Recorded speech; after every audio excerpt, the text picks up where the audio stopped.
کی جو بنیادی بحث ہے اس سے آپ کو آشنا کیا تھا، اور دین اور مذہب کا فرق واضح کیا تھا۔ دین کیا ہے، مذہب کیا ہے، اور پھر اس کے بعد ہم نے جہاں پر درس کا اختتام کیا تھا وہ بحث تھی کہ جس میں ہم نے یہ بیان کیا کہ دین کبھی بھی دنیا کے مقابلے پر نہیں ہے، بلکہ دنیا کے مقابلے پر جو شے ہے وہ آخرت ہے، اور آخرت کے مقابلے پہ جو شے ہے وہ یقیناً دنیا ہے۔ دنیا اور آخرت دونوں کو ملا کر جب بات کرتے ہیں تو پھر گویا آپ دین کی بات کر رہے ہوتے ہیں۔ رسول اللہ صلی اللہ علیہ وآلہ وسلم نے جس انداز سے دعا مانگی، ربنا آتنا فی الدنیا حسنۃ وفی الآخرۃ حسنۃ وقنا عذاب النار، اے پروردگار مجھے دنیا میں نعمتیں عطا فرما، حسنات عطا فرما، وفی الآخرۃ حسنۃ، اور آخرت کی حسنات جو ہے مجھے عطا کر، وقنا عذاب النار، اور ہمیں آگ کے عذاب سے بچا لے۔ گویا رسول اللہ دنیا اور آخرت دونوں کی نیکیاں مانگ رہے تھے۔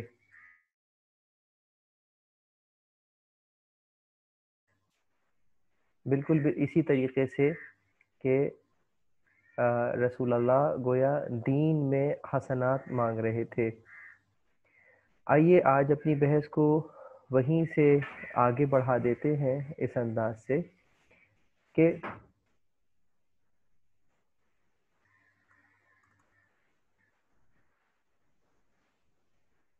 جس انداز سے ہم نے دین کو اس نظر سے دیکھا کہ جس میں دنیا اور آخرت دونوں کی بھلائی اور دونوں کی حسنات اور دونوں کے لیے نیکیاں جو ہیں وہ موجود ہیں، بالکل اسی طریقے سے اب ہم جب علوم پر نظر کرتے ہیں تو وہ علوم بھی ہمیں اس انداز سے نظر آتے ہیں، یعنی کہ جس انداز سے ہم نے اس غلط فہمی کو دور کیا دین اور دنیا کی۔ تو اب اگر آپ سے کہا جائے کہ علوم اسلامی، تو اس علوم اسلامی سے آپ کیا مراد لیں گے؟ بہت توجہ۔ یقیناً علوم اس اسلامی سے جو مراد لی جائے گی وہ یہ لی جائے گی کہ جو اسلامی علوم ہے۔ اب سوال یہ پیدا ہوتا ہے کہ اسلامی علوم کون سے ہیں اور غیر اسلامی علوم کون سے ہیں؟ بہت توجہ، مشکل بات ہے۔ تو یقیناً جب دین کا یہ چہرہ ہمیں نظر آتا ہے کہ دین ایک مکمل ضابطۂ حیات کا نام ہے، تو اب اگر آواز ہم نہیں آ رہی ہے سر۔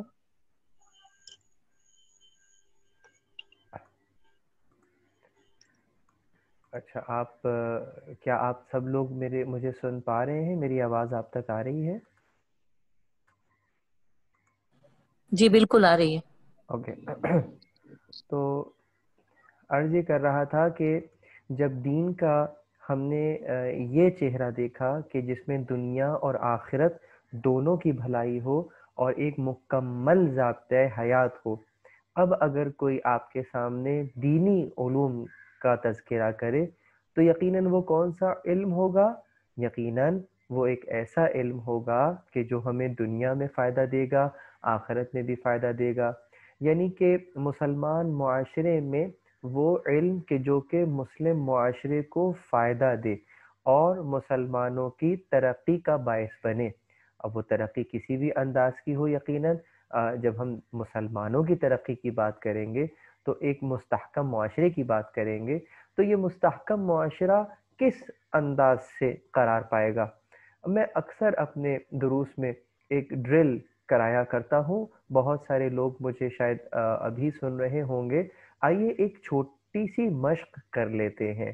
مجھے تقریباً 49 لوگ جو ہے وہ سن رہے ہیں، اور میں نے غالباً اگر میں غلطی پہ نہیں ہوں تو پچھلے درس میں نے تذکرہ کیا یا نہیں کیا خدا معلوم، لیکن آئیے اگر کر بھی دیا ہے تو تذکر کے لیے دہرا دیتے ہیں۔ میں آپ کے سامنے کچھ نام لینے لگا ہوں، کچھ اسما آپ کو سنانے لگا ہوں۔ جیسے ہی میں آپ کے سامنے آپ کے سماعتوں کی نظر وہ لفظ کہوں تو جو بھی شکل آپ کے ذہن میں بنے اس شکل کو ذرا تصور کیجئے گا. مثلا میں نے کہا درخت، آپ سب کے ذہن میں درخت آ گیا. اب میں نے آپ سے کہا کہ سمندر،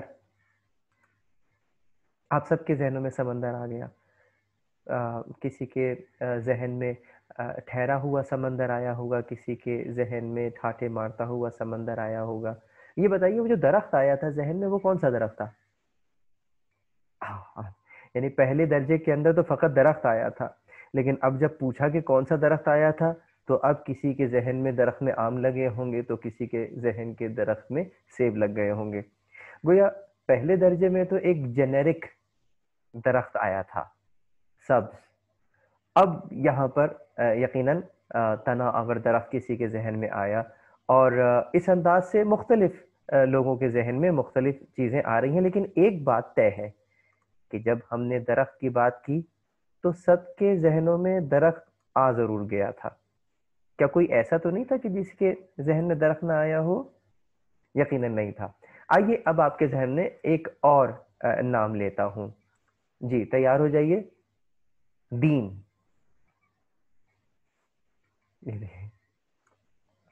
پہلے درجے کے اندر تو کوئی شکل ہی نہیں بنی، پہلے درجے میں تو کوئی شکل ہی نہیں بنی. اور اب کوشش کر کے شکل بنائیے.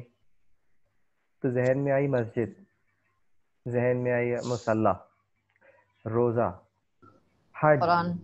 قرآن، تسبیح، ٹوپی، جبہ، امامہ، یہی چیزیں آ رہی ہیں نا.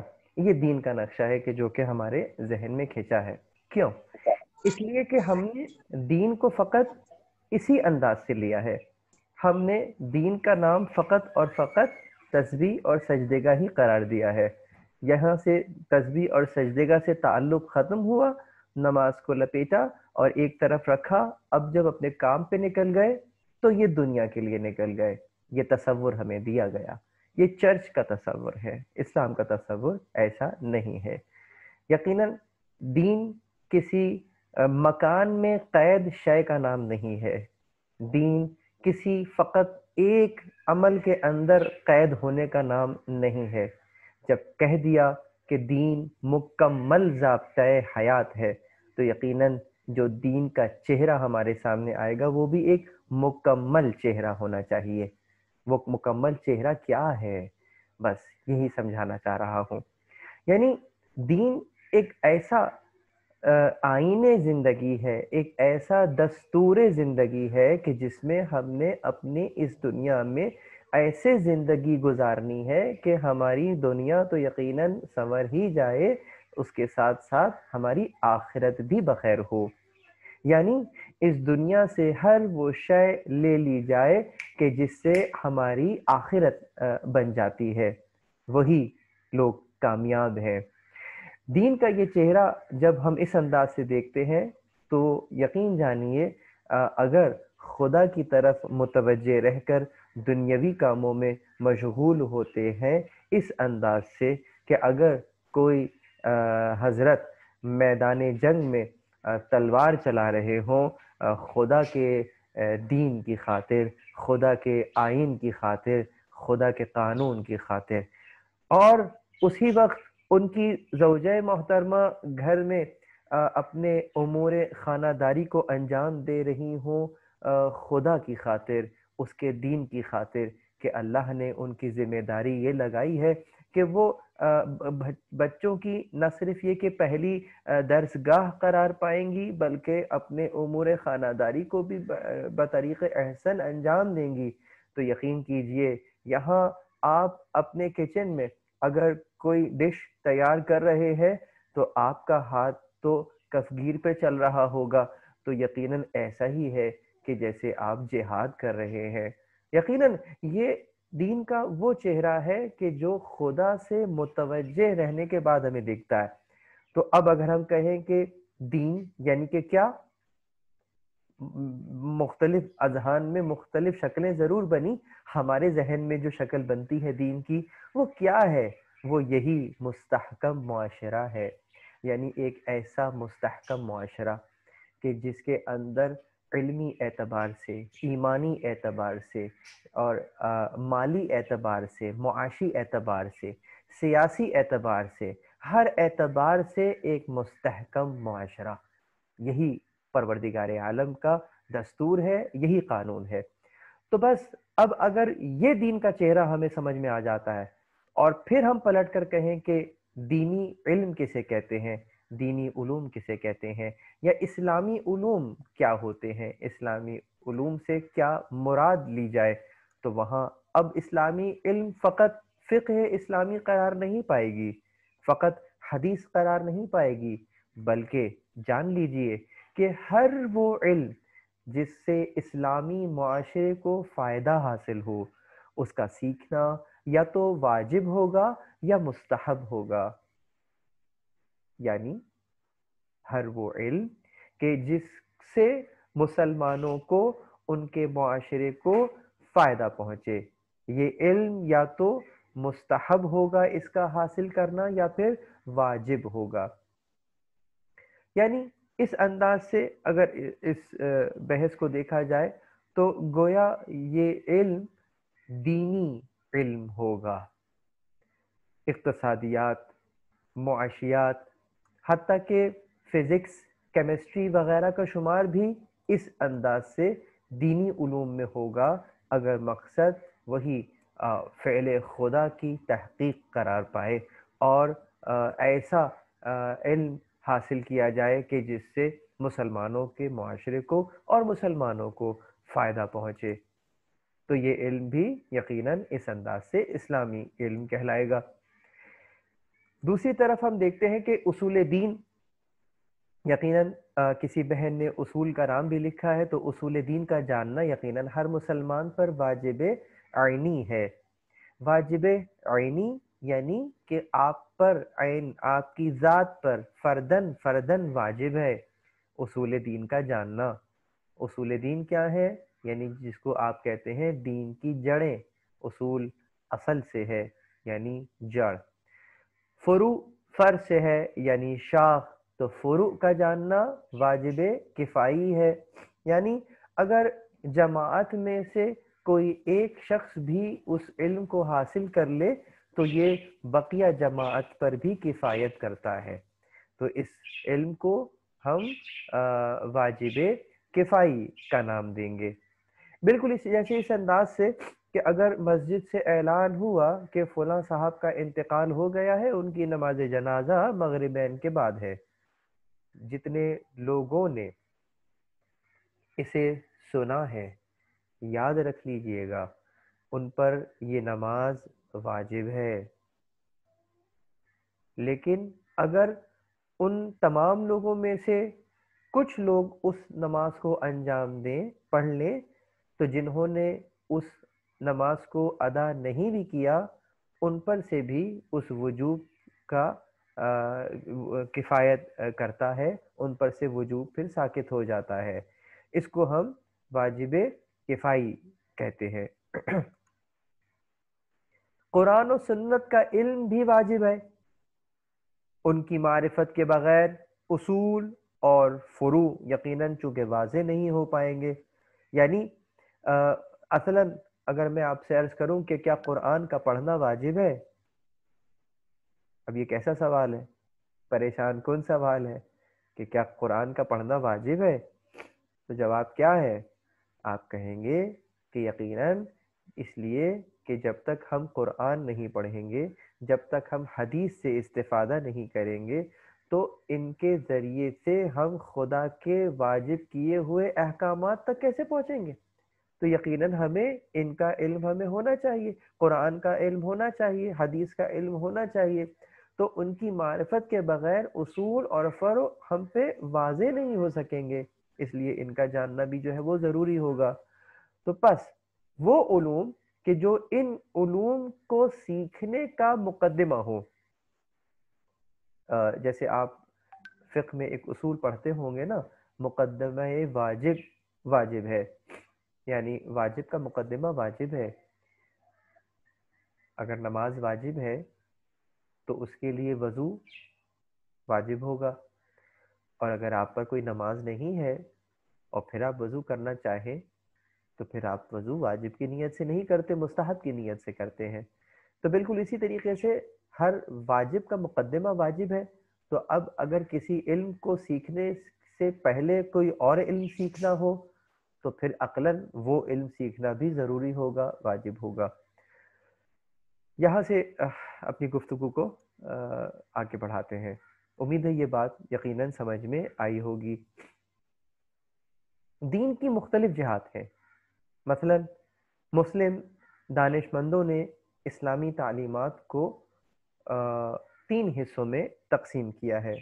کسی بہن نے سوال کیا ہے کہ فروع کا آسان مطلب کیا ہے؟ فروع کا مطلب شاخ ہوا کرتا ہے، یعنی کہ دین کی شاخیں یوں کہہ لیجئے، جس سے آپ شاخ در شاخ اس کو سمجھنا. جو اصول دین ہے وہ دین کی جڑ قرار پائیں گی، اور فروع فرق کی سے نکلا ہے جس کا مطلب ہوتا ہے شاخ، یعنی دین کی شاخ ہے. عرض یہ کر رہا تھا کہ دین کی مختلف جہات ہے. مسلم دانش مندوں نے اسلامی تعلیمات کو 3 حصوں میں منقسم کیا ہے. میں انشاءاللہ جوابات تھوڑی دیر بعد دیتا ہوں. جو 3 مختلف انداز سے علوم کو منقسم کیا ہے وہ کچھ اس انداز سے ہے، جس میں علم اخلاق یہ سب سے پہلے ہے. علم اخلاق یعنی اچھی اور بری بشری عادتوں، انسانی نیک صفات اور ان کے حصول نیز ان سے مزین و آراستہ ہونے کو بیان کرتا ہے. یہ کیا کہلاتا ہے؟ علم اخلاق. اخلاق یقیناً ہم خلق کی بحث میں اس علم کو اس سے استفادہ کرتے ہیں خلقیت کے اعتبار سے. خلق یعنی انسان کی باطنی صفات. ایک خلق ہوتا ہے، ایک خلق ہوتا ہے، جانتے ہیں نا؟ خلق اور خلق میں کیا فرق ہے؟ خلق یعنی آپ کی ظاہری صفات جس کو آپ محاسن بھی کہتے ہیں، اور خلق یعنی ہماری باطنی صفات کہ جس کو آپ اخلاق بھی کہتے ہیں.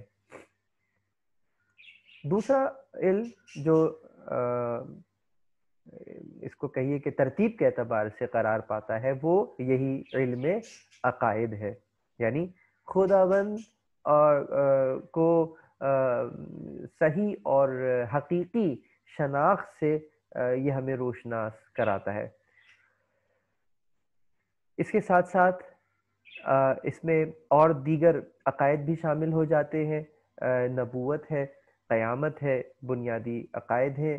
یہ تمام کے تمام اس علم میں شامل بحث رہتے ہیں. تیسرا علم ترتیب کے اعتبار سے علم احکام ہے. یعنی ہر وہ عمل جس کا ہم آغاز کرنے جا رہے ہوتے ہیں اس کے بارے میں خدا کی رضا کا جاننا کہ کیا خدا اس عمل سے راضی ہے یا نہیں ہے. کیا خدا کی جسے کہتے ہیں کہ خدا کی مرضی اس میں شامل حال ہے یا نہیں ہے. بس اگر اس انداز سے ہم ان چیزوں کو دیکھتے ہیں تو ہمیں یہ علم احکام قرار پاتا ہے. جیسے ایک ڈاکٹر ہے، ڈاکٹر انسان کے اعضاء کے جو کام کرنے کا انداز ہے، کام کرنا کے جو میکینزم ہے، ڈاکٹری کا علم طب جسے آپ کہتے ہیں، وہ اس سے بحث کرتا ہے. انسان کی باڈی کیسے چلتی ہے، ہارٹ کیسے پمپ کرتا ہے، خون کیسے گردش کرتا ہے. یہ تمام کے تمام مباحث علم طب کے مباحث ہیں. لیکن انسان کا جو ہاتھ چل رہا ہے وہ ہاتھ سے جو کام کر رہا ہے وہ خدا کا پسندیدہ کام ہے یا ناپسندیدہ کام ہے. خدا نے اس کام کو کرنے کے عوض اس کے لیے کیا شے رکھی ہے؟ کیا پینلٹی ہے یا اس کے لیے ریوارڈ ہے؟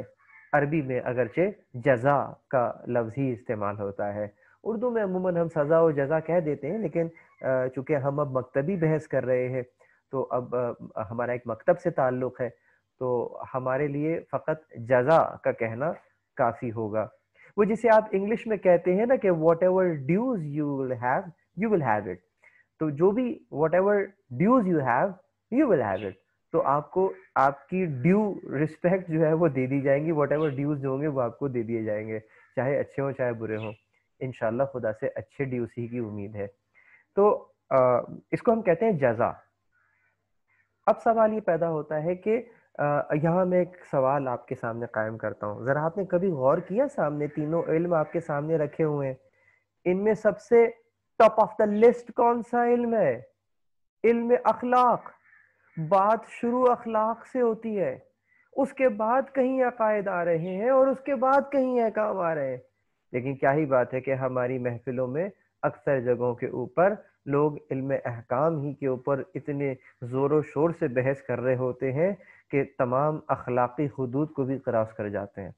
تو خدا معلوم وہ کس انداز سے بحث کا آغاز کرتے ہیں، تمام کے تمام مباحث سے سب سے پہلے جو علم رکھا گیا وہ علم اخلاق ہے، یعنی انسان کی باطنی صفات اور اچھی صفات، نیک صفات، ان کے اوپر انسان کی گفتگو کا ہونا۔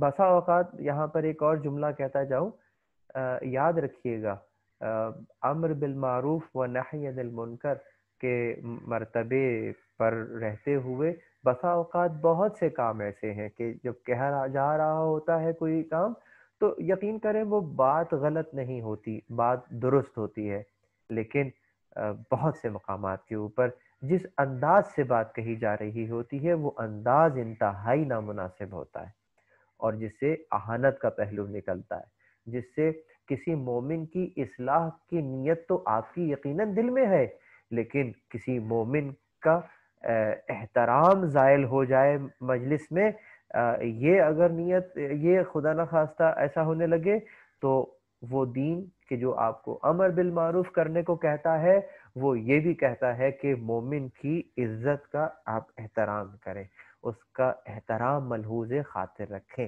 تو اس کے اوپر بھی ہماری توجہ ہونی چاہیے، اور جیسا قرآن کہتا ہے کہ ادعو الی سبیل ربک بالحکمہ، خدا کے راستے کی طرف بلاؤ حکمت کے ساتھ، وموعظۃ الحسنہ، اور اچھے انداز میں نصیحت کرنے کے ساتھ۔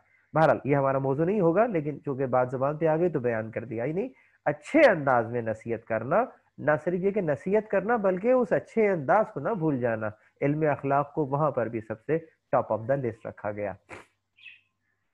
بس یہیں سے بات کو اب اپنی دوسری طرف لے جاتے ہیں کہ اب اس علم کے اندر جو میں نے آپ کو علم اسلامی بیان کیے انہی میں سے ایک علم علم کلام ہے۔ لیکن اس سے پہلے کہ میں علم کلام پر بات کروں، میری بہن نے ایک سوال کیا ہے کہ واجب کفائی ایکسپلین کر دیں۔ دیکھیں واجب کفائی کا مطلب یہ ہوتا ہے کہ جو کہ کسی جماعت پر ایک دم واجب ہو جائے، لیکن اگر ان میں سے کوئی ایک شخص بھی اس واجب پہ عمل کر لے تو اس تمام کے اوپر سے وجوب ساقط ہو جائے گا۔ اس کو ہم واجب کفائی کہتے ہیں، یعنی ایک کا عمل انجام دے دینا باقیوں کے لیے بھی کفایت کرتا ہے۔ دین کی جہت کا مطلب یعنی کہ انداز کہہ لیجئے اس کی جہات ہیں، یعنی کہ جہتیں مختلف اس کی سمت سے اگر دیکھتے ہیں، different direction analysis then from different various perspectives, تو اس کا مطلب یہ کہلائے گا۔ علم کلام کیا ہے؟ علم کلام بہت اہمیت کا حامل ہے، اور ہمارے عقائد کی بحث جہاں شروع ہونے جا رہی ہے وہاں علم کلام کی بہت اہمیت ہے۔ علم کلام کیا ہوتا ہے؟ آئیے آپ کے سامنے اس کی مختصر سی تعریف رکھ دیتے ہیں۔ مثلا جس علم میں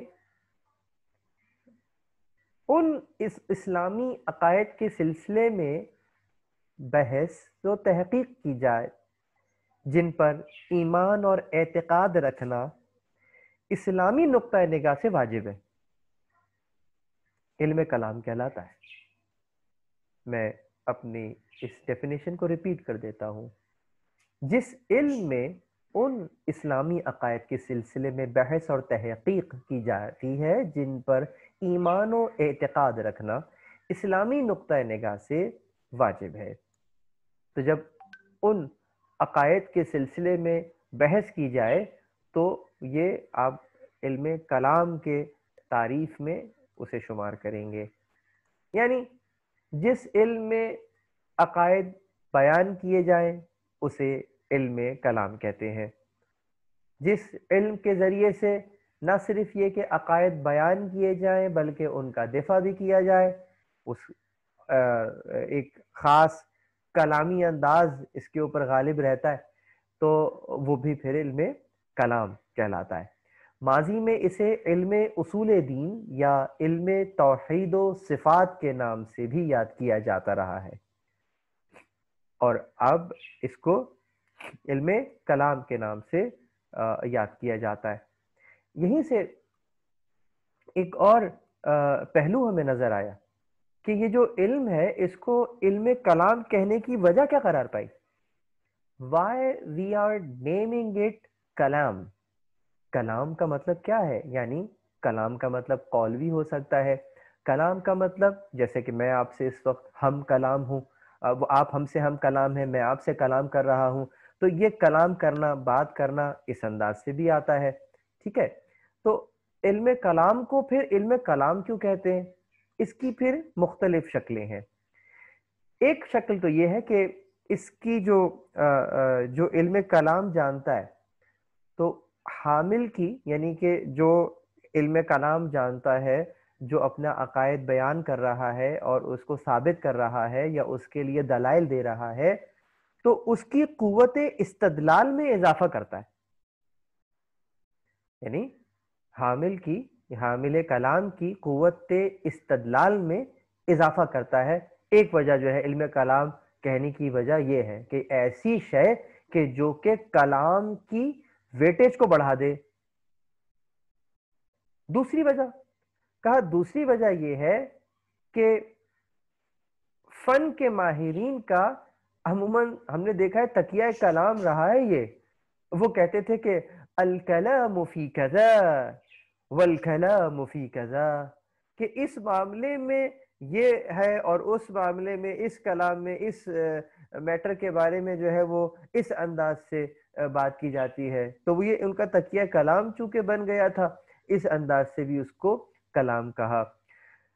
قوت استدلال کا مطلب یہ ہے the power of reasoning. اگر میں آپ کو کسی چیز پر کنونس کرنا چاہوں، the power of convince someone، کہ آپ کو کوئی ایسی بات کہوں کہ جس سے آپ قانع ہو جائیں، یعنی آپ جو ہے آپ اسے تسلیم کر لیں. کوئی ایسی دلیل آپ کو دوں کہ جسے آپ تسلیم کر لیں، تو یہ کسی جس شے سے میں نے یہ مدد لی ہے تو یقیناً یہ میری قوت استدلال ہے.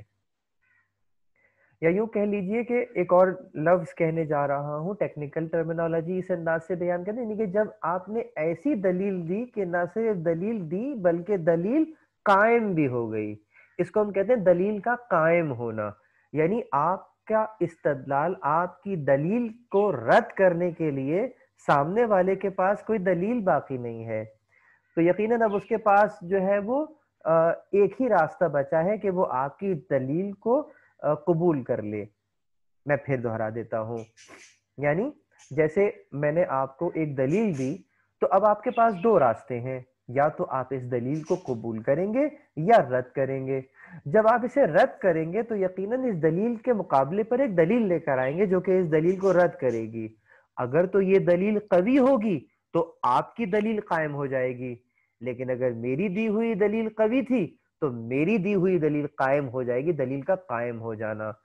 تو اس کے بعد پھر کیا ہوتا ہے؟ پھر تسلیم کا مرحلہ آتا ہے کہ جب دلیل قائم ہو جائے تو بس اسے بلا چوں چرا تسلیم کر لینا چاہیے.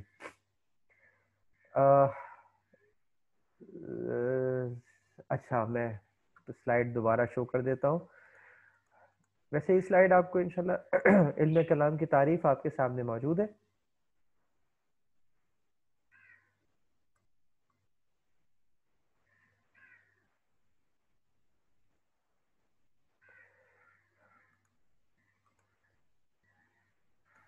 جی آگے چلتے ہیں، یہاں پر گفتگو کو تھوڑا سا اور آگے بڑھاتے ہیں.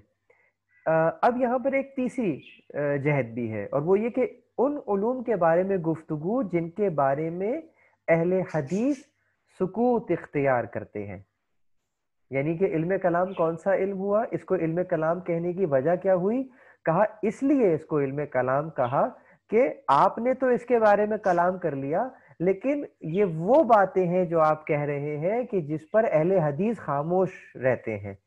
تو چونکہ اہل حدیث جن باتوں پہ خاموش رہتے ہیں ان پر اگر کوئی کلام کر رہا ہے تو گویا وہ علم کلام ہے.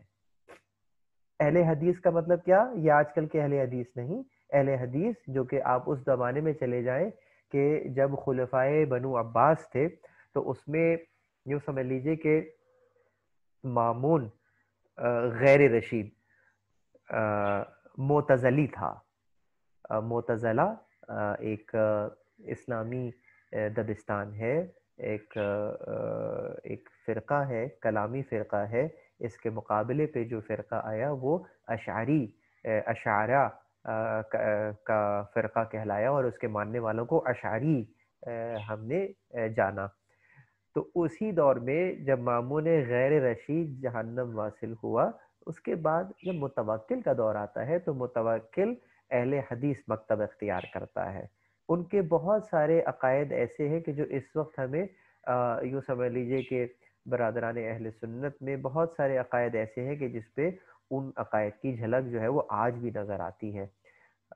مثلا وہی جو بحث ہوتی ہے کہ بھئی جو کرواتا ہے اللہ کرواتا ہے، اور یہ ہے وہ، یہ اس قسم کی بحثیں یہی اہل حدیث کے ہاں پائی جاتی تھی. اور جناب خبردار عقائد کے بارے میں بات نہ کرو، اور استدلال اور قوت اور یہ سب نہ کرو، بس تسلیم کر لو آنکھ بند کر کے.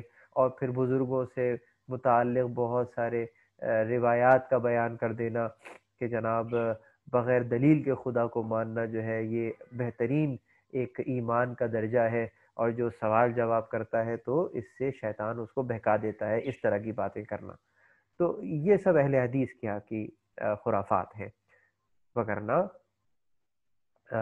یہاں پر آنکھ بند کر کے ماننے کی بات جو ہے یہ خدا کو خدا وحدہ لا شریک مان لینے کے بعد اب جو خدا کا حکم ہو اسے آنکھ بند کر کے مان لینا ہے. آمنا صدقنا. رسول اللہ کو رسول اللہ مان لینے کے بعد اب جو رسول اللہ کہہ رہے ہو تو وما اتاکم الرسول فخذوہ وما نہاکم عنہ فانتہوا. اب یہاں پر آنکھ بند کر کے ماننا ہے، جس کو ہم تعبد کہتے ہیں.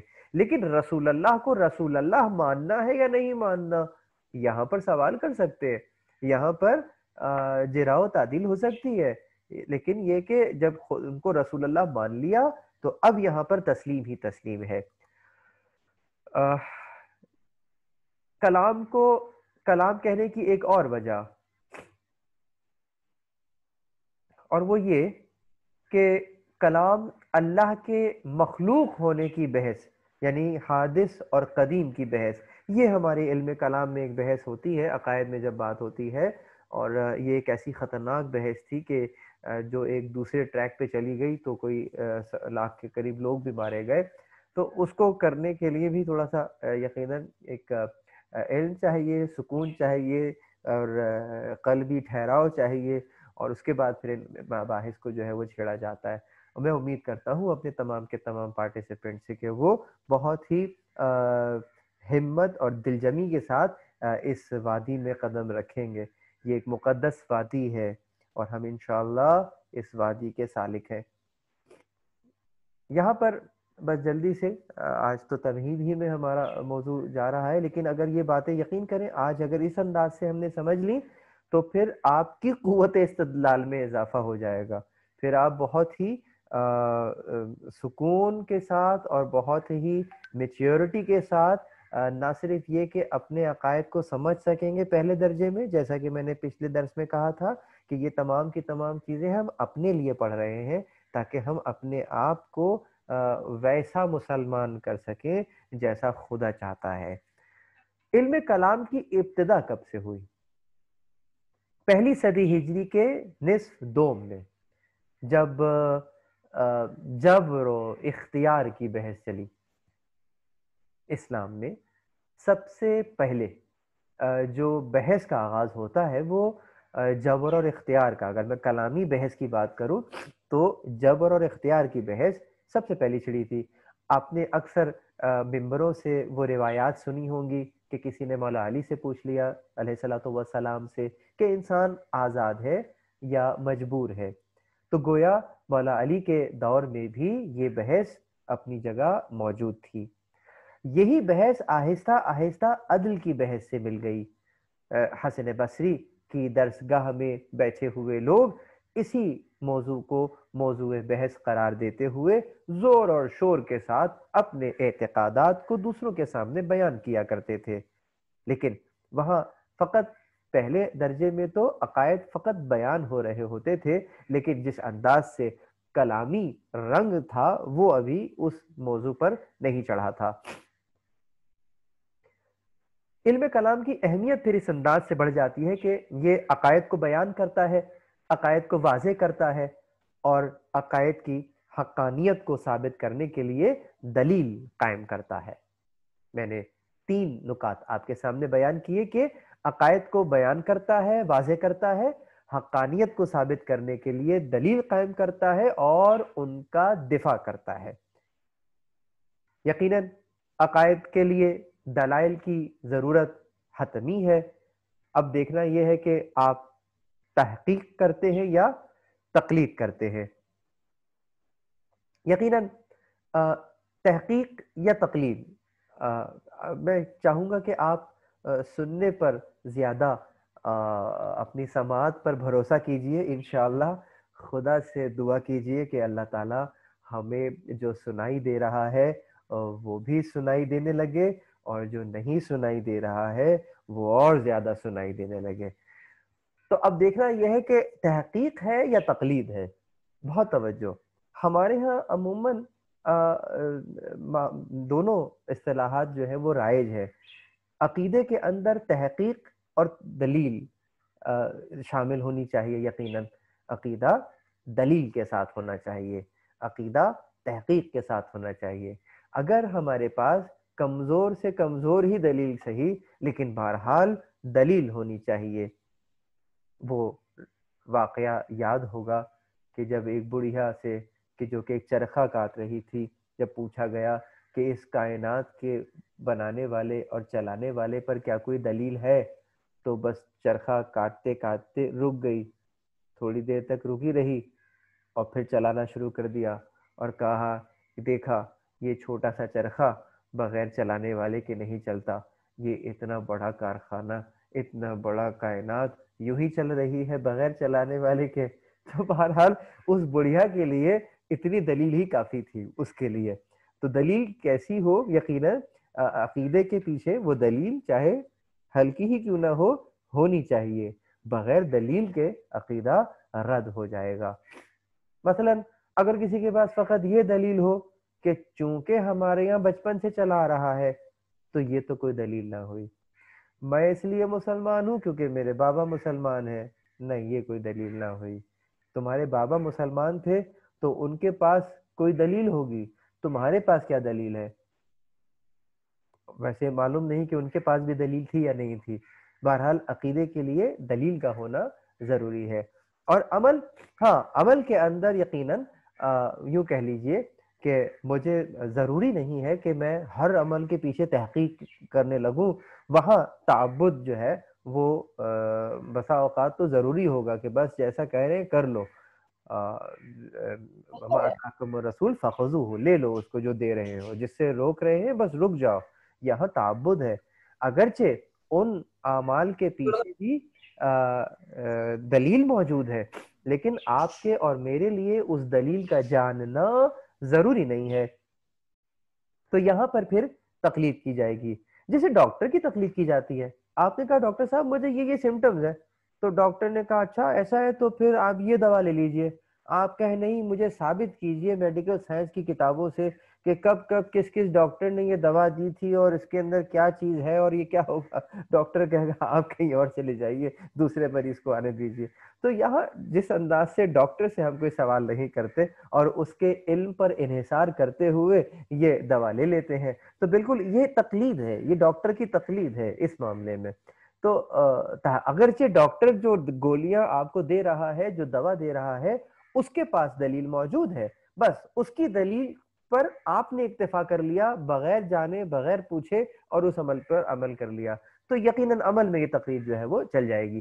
ایمان کی بنیاد تعقل اور تفکر ہے، فقط تعبد نہیں۔ یہ جو جملہ آپ کسی سنہری حروف سے اپنے پاس لکھ لیجئے گا، یہ گولڈن ورڈز ہیں جو عموماً میں اپنے لیکچر میں استعمال کرتا ہوں۔ ایمان کی بنیاد تعقل و تفکر ہے، فقط تعبد کافی نہیں۔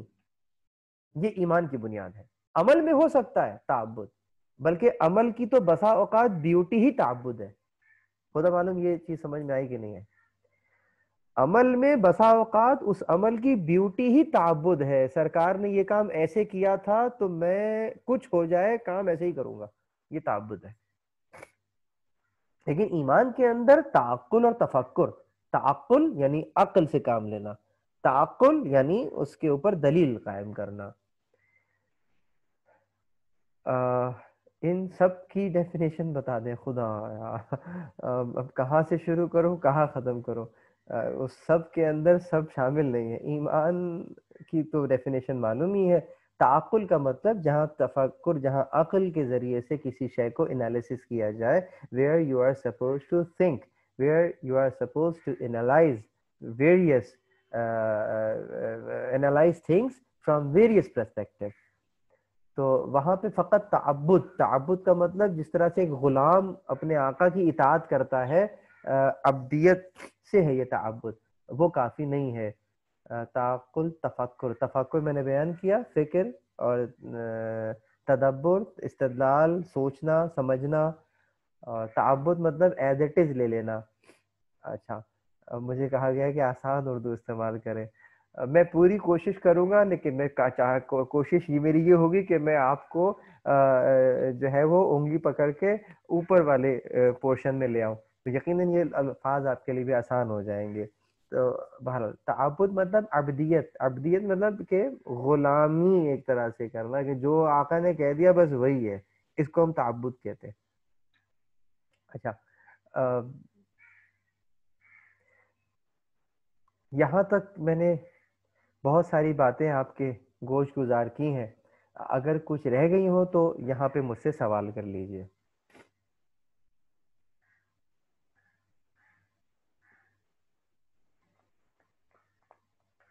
گڈ۔ ویسے سوالات بہت سارے ہوں گے، اس کا مطلب آپ ابھی یہ طے نہیں کر پا رہے ہوں گے کہ پہلے کون سا سوال کریں، اس خاموشی کا مطلب میں یہ تصور کر رہا ہوں، تو آپ کوئی مسئلہ نہیں ہے، میں اپنی بات کو آگے بڑھاتا ہوں۔ اسلام کے جو بنیادی عقائد ہیں وہ کتنے ہیں؟ آئیے بہت آسان سی بحث کرتے ہیں۔ اسلام کے جو بنیادی عقائد ہیں، پریشان نہ ہوئیے گا، اسلام کے بنیادی عقائد کون سے ہیں؟ توحید، نبوت، قیامت۔ یقیناً اسلام کے جو بنیادی عقائد ہیں وہ تو یہی تین عقائد ہیں جو آپ کے سامنے نظر آ رہے ہیں۔ جو مثلا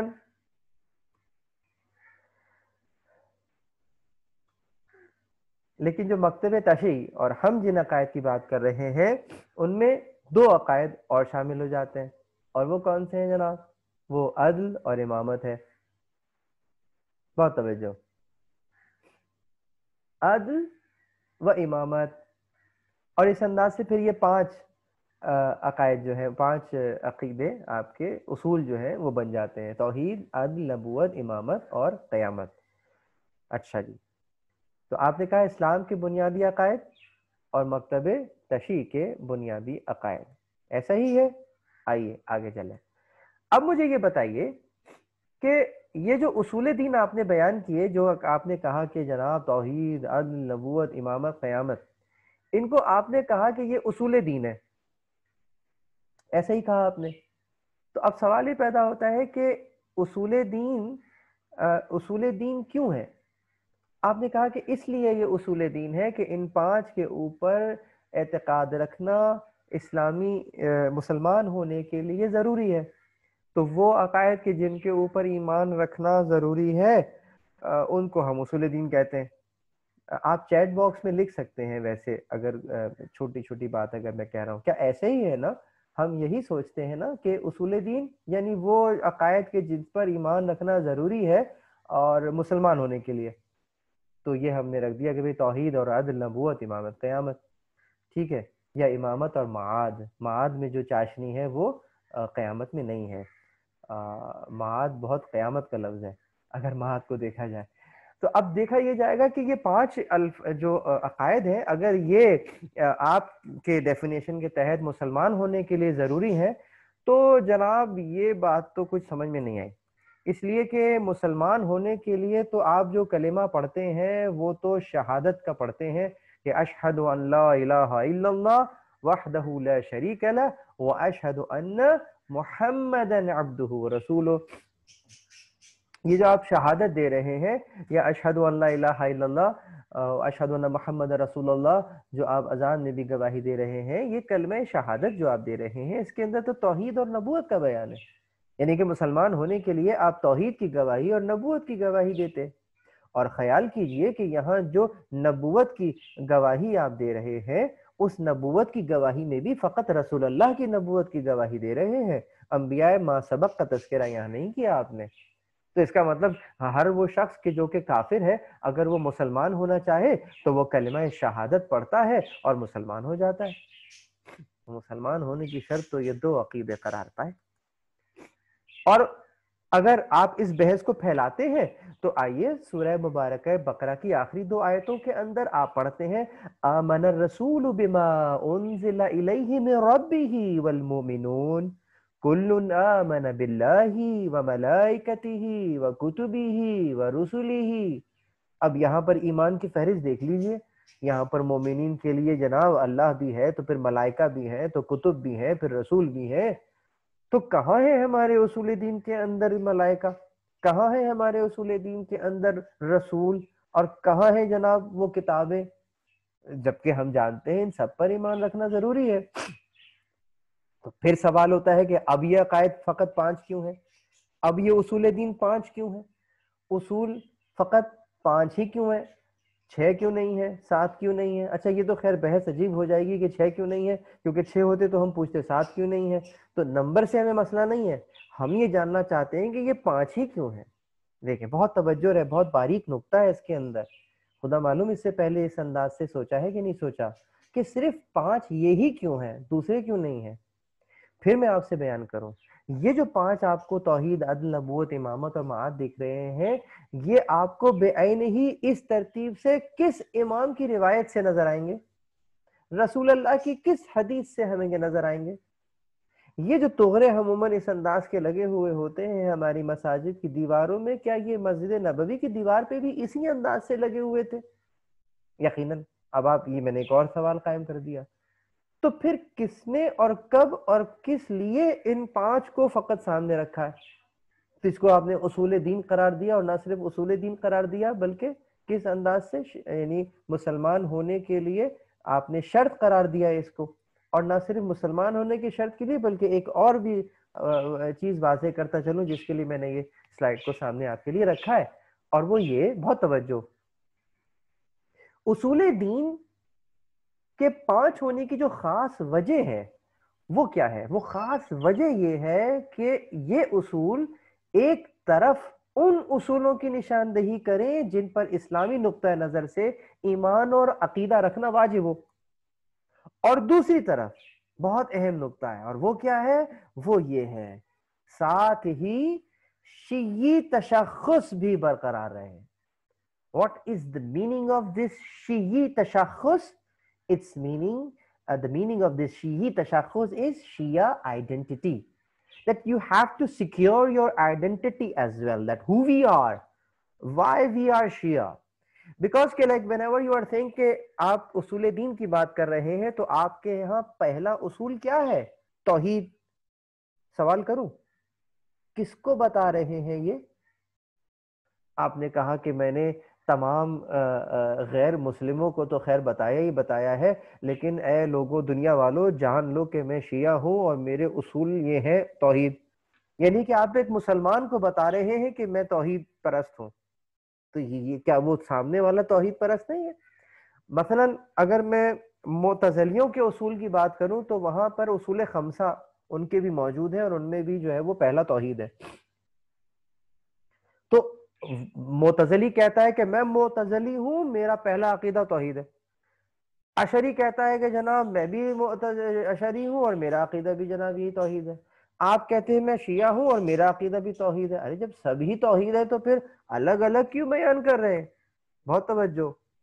یہ اسی لیے بیان کر رہے ہیں کہ دیکھو میں توحید کو اس لیے سامنے رکھ رہا ہوں کہ جس انداز سے توحید کے اوپر میں ایمان لے کر آیا ہوں اور میں جس انداز سے خدا کی صفات بیان کر رہا ہوں، جس طریقے سے وہ تم بیان نہیں کر رہے ہو، تو میرے بیان کرنے میں میرا تشخص جو ہے وہ برقرار رہے گا. اس لیے ہم اپنے اصول کے اندر پہلے توحید کو رکھتے ہیں. اور وہ کیوں ہے وہ انشاءاللہ آگے آنے والے دروس کے اندر ہم بیان کریں گے. توحید کو جب پڑھیں گے کھولیں گے تو اس میں بہت ساری چیزیں نظر آئیں گی. that why we are placing توحید at top of the list. تو اس کے اندر ہم یہ انشاءاللہ گفتگو کریں گے. تو شیعی تشخص برقرار رہے. کیا کہا؟ اب یہ 5 کیوں ہے؟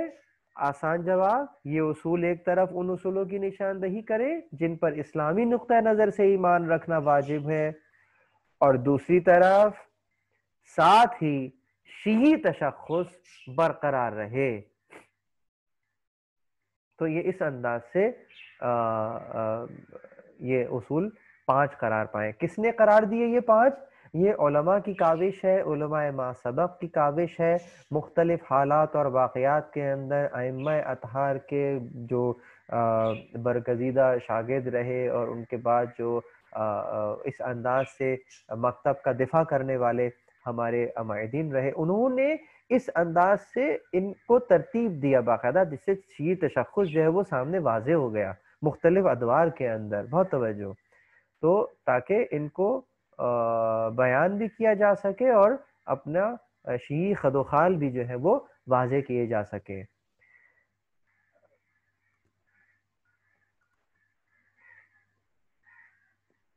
اب یہاں سوال یہ پیدا ہوتا ہے کہ جو ملائکہ کا تذکرہ تھا اور کتابوں کا تذکرہ تھا وہ پھر ان اصول میں کیوں نہیں شامل کیا؟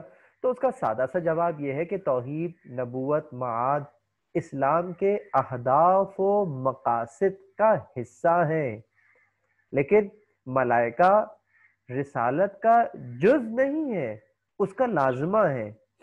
یا یہ کیا بات ہوئی؟ یعنی اب مشکل بات ہے، سمجھا دیتے ہیں. یعنی رسول اللہ اس لیے مبعوث برسالت نہیں ہوئے کہ وہ مجھے بتائیں کہ دیکھو ملک ایسا ہوتا ہے اور فرشتہ یہ ہوتا ہے. ان کی بعثت کا مقصد فرشتے کا انٹروڈکشن کرانا نہیں تھا. ان کی بعثت کا مقصد کچھ اور تھا، اور وہ جو کچھ اور تھا اس کے لازمہ ملائکہ کے ذریعے سے آیا، ملک کے ذریعے سے آیا. یقیناً وحی کا نزول ہوا اور مختلف امور کا انجام دینا عمل میں آیا. تو وہاں رسالت کے لازمے کے طور پہ جناب ملائکہ کو پہچانا گیا. تو گویا آپ نے جب رسالت پر ایمان لے آئے تو وہ ضمناً اس کے اوپر بھی آپ ایمان لے آئیں گے. تو اس وجہ سے ملائکہ کو ہم اصول دین میں اس طرح شامل نہیں کرتے. اب سوال یہ عقائد کے لیے دلائل کی ضرورت. جیسے میں نے کہا کہ یقیناً عمل جو ہے وہ تقلید کے ساتھ جو ہے وہ جائز رہے گا، اور لیکن جو عقیدہ ہے اس میں تقلید نہیں، اس میں تحقیق چاہیے ہوگی. دین کے شعبوں میں عقائد کی اہمیت بھی اسی لیے بڑھ جاتی ہے کہ دین کا پہلا جز یعنی کہ عقیدہ بغیر عمل قابل مطلب کہہ لیجئے کہ جو توحید ہے وہ آپ کے دین کا پہلا جز ہے، عقیدہ آپ کا. اس لیے اس کی دین کے شعبوں میں سب سے زیادہ اہمیت ہے. دوسری بات یہ کہ ان کا پورا صحیح ہونا ضروری ہے. مطلب یوں سمجھ لیجئے کہ اگر خدا نہ خواستہ نماز آپ پڑھ رہے ہیں، عمل ہے، اس میں کوئی کمی رہ گئی تو آپ سجدہ سہو کر کے اس کو پورا کر دیتے ہیں، ٹھیک ہے، یا زیادتی ہو گئی تو پھر آپ ایک سجدہ کرتے ہیں اور پھر اس عمل کو ٹھیک کر لیتے ہیں. تو عمل میں کمی اور بیشی جو ہے وہ کی جا سکتی ہے، ٹھیک ہے، لیکن سوال یہ ہے کہ جب کبھی بھی عقیدے کی بات ہو تو عقیدے کا پورا ٹھیک ہونا ضروری ہے. یہ نہیں ہے کہ 75% عقیدہ ٹھیک ہے اور 25% غلط ہے تو کیا ہوا، نہ، پورا کا پورا کافتن آپ نے پورے کے پورے آپ نے اسلام میں داخل ہو جانا ہے. تو بس یہاں پر میں سمجھتا ہوں کہ ہمیں آج کی گفتگو کو ہمیں یہیں پہ روک دینا ہے. انشاءاللہ اب آگے بہت ہی اختصار کے ساتھ میں چاہوں گا کہ جوابات بھی دے دوں آپ کے سوالات کے، اور پھر ہم آئندہ درس کے اندر اپنی بحث کو یہیں سے آگے بڑھائیں گے۔ درود پڑھے محمد وآل محمد پر۔ جی بہت اللہم صلی جزاک علی اللہ، محمد وآل محمد۔ ماشاء اللہ۔ خوہرا، آپ میں سے جن